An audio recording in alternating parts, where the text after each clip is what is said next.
নমস্কার সবাইকে। প্রতিমা ভেজ কুকিংয়ে সবাইকে স্বাগতম। আজ আমি তোমাদের সাথে গোটা আলু ভাজা রেসিপি শেয়ার করব। এখানে আমি ছোট সাইজের আলুগুলো সেদ্ধ করে ছিলে নিয়েছি আর একদম গোটায় রেখেছি।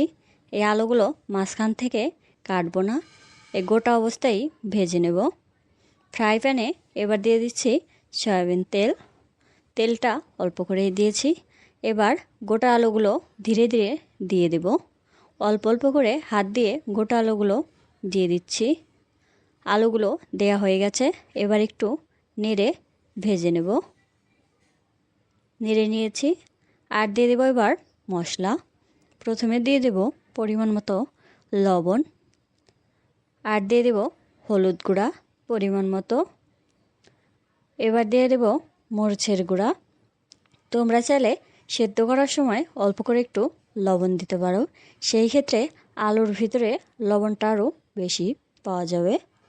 এবার নেড়ে চেড়ে সব কিছু মিশিয়ে নেব আর চুলার আঁচটা মিডিয়াম রেখে আলুগুলো ভেজে নিলেই গোটা আলু ভাজা রেসিপি হয়ে যাবে। আর এই গোটা আলু ভাজাটা খেতে কিন্তু খুবই মজা। অবশ্যই তোমরা একবার বানিয়ে খেয়ে দেখবে, খুবই ভালো লাগবে। আলুগুলো লাল লাল করে ভেজে নিয়েছি, এবার তুলে নেব। খুন্তি দিয়েই তুলে নিচ্ছি।